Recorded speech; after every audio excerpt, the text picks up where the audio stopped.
There should be discipline, whatever we are doing. When we are in the office people should know that your behavior is different from what the people are doing. Every activity should reflect. That's why the Holy Spirit comes in you. அதாவது சங்கீதம் 3:8 எடுத்து வாசிக்கலாம். ரட்சிப்பு கர்த்தருடையது. வேதம் சொல்லுகிறது சங்கீதம் 3:8 ரட்சிப்பு கர்த்தருடையது, தேவனுடைய ஆசீர்வாதம் உங்களுடைய ஜனத்தின் மேல் இருப்பதாக. அப்ப ரட்சிப்பு கர்த்தரிடத்துல தான் வரணும். ஒரு மனுஷன் ஒரு மனுஷனை ரட்சிப்புக்குள்ள நடத்த முடியாது. But we can help them. We will tell them the word of God. எப்படி தேவனை விசுவாசிப்பது, எப்படி வசனம் சொல்லுகிறது. சங்கீதம் 3:8 ரட்சிப்பு கர்த்தருடையது. அதனால ரட்சிப்பு கர்த்தருடையது, தேவனுடைய ஆசீர்வாதம் உம்முடைய ஜனத்தின் மேல் இருப்பதாக. தேவனுடைய ஆசீர்வாதம் உம்முடைய ஜனத்தின் மேல் இருப்பதாக. அதாவது தேவன் எல்லாவரையும் உருவாக்கினார், ஆனா அவருடைய ஜனம், என்னுடைய ஜனம் என்று வேதத்திலே தேவன் தெளிவாக பேசுகிறார். அதனால அவருடைய ஆசீர்வாதம் அவருடைய ஜனங்கள் மேலதான் இருக்கும். மற்றவங்களுக்கு சாதாரணமான காரியங்கள் எல்லாம் கிடைக்கும். ஆனா அவருடைய ஆசீர்வாதம் என்று சொல்லும் பொழுது எதை சொல்லுகிறார்? வீட்டை சொல்லுகிறாரா, வேலையை சொல்லுகிறாரா? அவருடைய ஆசீர்வாதம் என்று சொல்லும் பொழுது பரிசுத்த ஆவியானவர். அந்த பரிசுத்த ஆவியானவர் என்றால் உலகம் பெற்றுக்கொள்ளாது. பைபிள் தெளிவாக சொல்லுகிறது. மற்ற எல்லா உலகம் பெற்றுக்கொள்ளும், எல்லா காரியமும் உலகம் பெற்றுக்கொள்ளும். ஆனா ஒரே ஒரு காரியம் உலகம் பெற்றுக்கொள்ளாது, அது பரிசுத்த ஆவியானவர். அதனாலதான் விசுவாசிகளோ நீங்க பரிசுத்த ஆவியானவரை பெற்றுக்கொள்ளலன்னா you are living like the people of the world. Because unless the Spirit of God comes in you, you will not have a power to live a life which is like Jesus. அதுக்காக தான் பரிசுத்த ஆவியானவர். இதுக்கு விசுவாசிகள் interest எடுக்கணும். நான் ரட்சிக்கப்பட்ட பொழுது பரிசுத்த ஆவியானவர் என்று ஒன்று கேள்விப்பட்ட உடனே எப்பவும் கேட்டுக்கிட்டே இருப்பேன், ஆண்டவரே நீர் தரது வர நான் விட மாட்டேன்.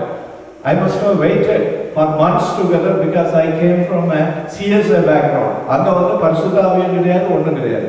அவங்க ஜெபம் பண்ணுவாங்க, பரிசுத்த பிதாகுமாரன் பரிசுத்த ஆவியை ஜெபம் பண்ணுவாங்களே ஒழிய உங்களுக்கு அபிஷேகம் வேணும், உங்களுக்கு கர்த்தருடைய வல்லமை வேணும்னு பிரசங்கிக்கிறதே இல்லை. But when I came to know, I persisted.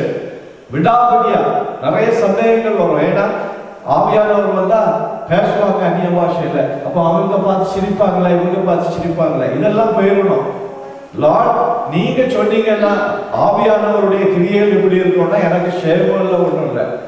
I will just follow what you say. இது விடாபிடியா நீங்க, அதாவது I want to see in our church that everybody should have evidence.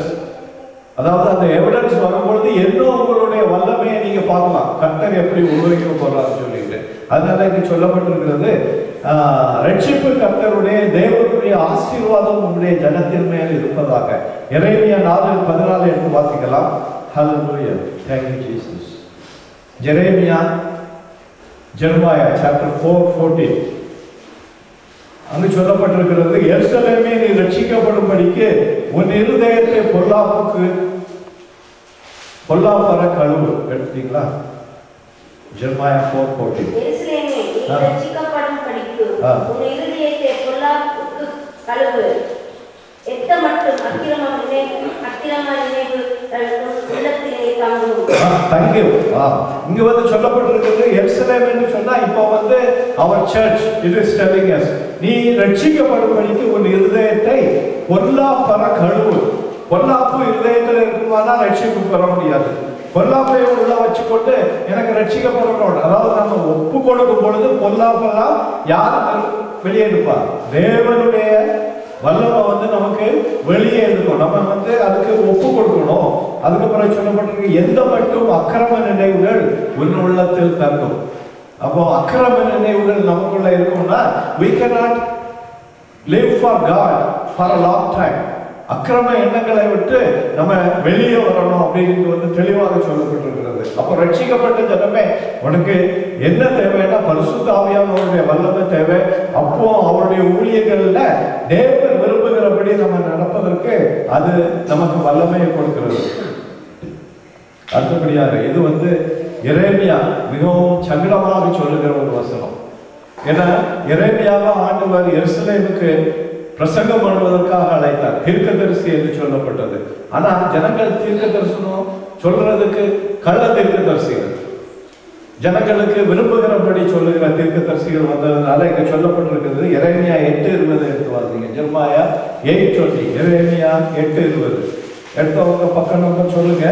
அறுப்பு காலம் சென்றது, கோடை காலமும் முடிந்தது, நாமோ ரட்சிக்கப்படவில்லை.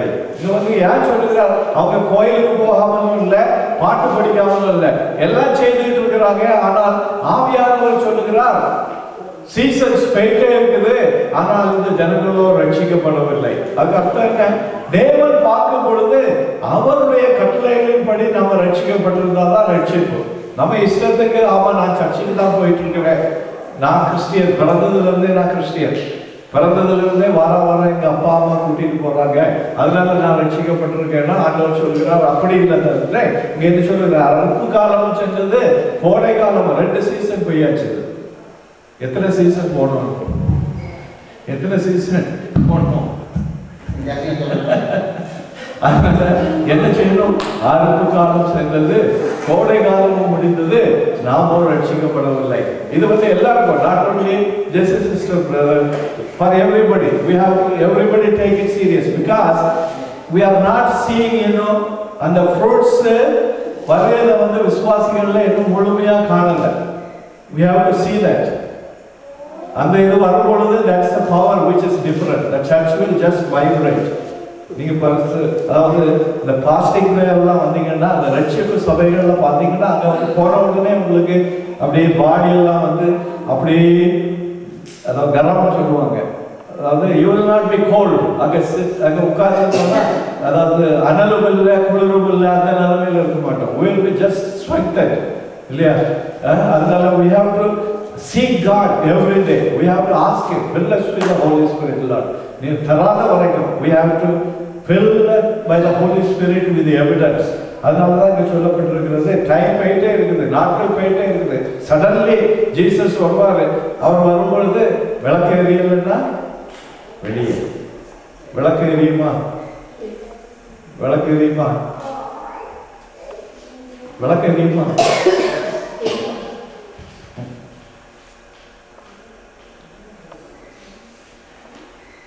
சந்தேகம் இருக்கக்கூடாது. Pat, will your lamp will burn? Yes, hallelujah. Thank you, Jesus. We have to get ready to that extent that when Jesus comes, if you run, it will be late. That's what now we are going to see. That 2 Corinthians chapter 6 verse 2. Hallelujah. 2 Corinthians chapter 6 verse 2. காலத்திலே நான் உனக்கு செவிக் கொடுத்து ரட்சணிய நாளிலே உனக்கு உதவி செய்தேன் என்று சொல்லி இருக்கிறார்கள். இதோ இப்பொழுது அனுக்கிற காலம், இப்பொழுது ரட்சணிய நாள்.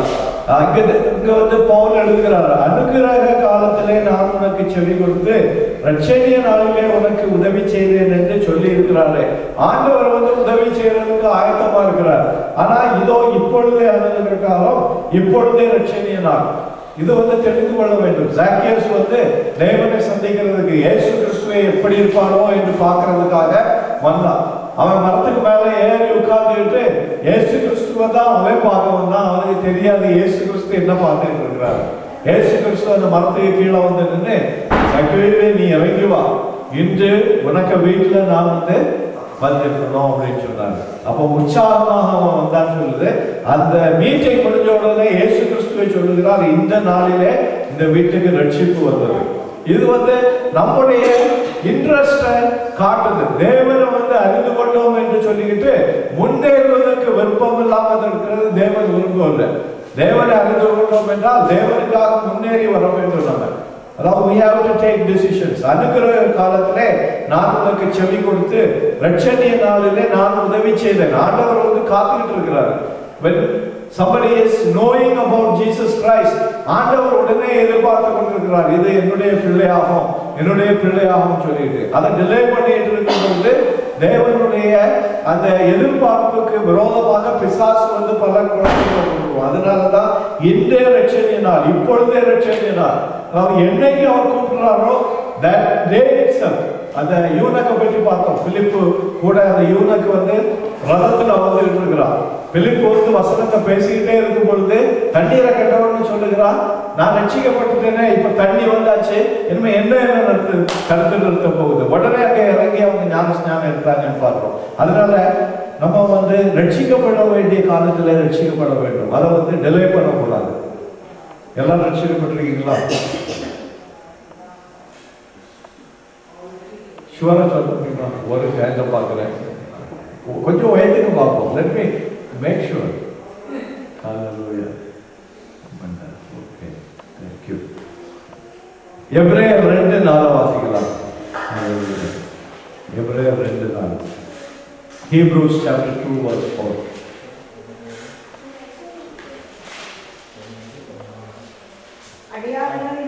Number 1, what is that?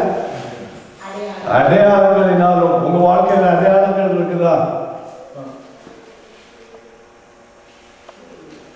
நீங்க கை வைத்திருக்கீங்கன்னா உங்க விளக்கு எரியணும்.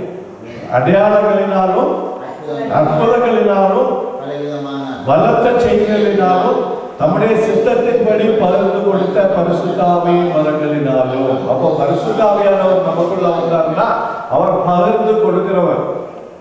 சாப்பாடு டேபிள் அங்கே இருந்துன்னா உங்களை ஒரு நாள் லவ் பண்ணிச்சுன்னா என்ன செய்வீங்க? டபுள் கரண்டி எடுத்து போடுவீங்க. இங்க என்ன சொல்ல, பரிசுத்த ஆவியானவர் பகிர்ந்து கொடுக்கிறார்.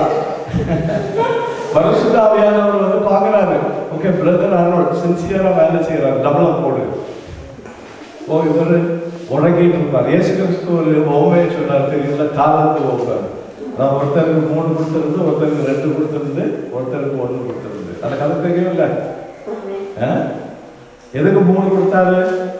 அவர் உறங்க மாட்டார். 3 கொடுத்தா அதை 6 ஆக்குவாரு.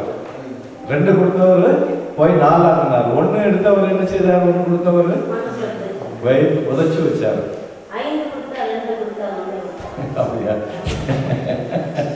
அதனாலதான் இங்க சொல்லப்பட்டிருக்கிற அடையாளங்களினாலும் அற்புதங்களினாலும் பலவிதமான பலத்த செய்திகளினாலும் தம்முடைய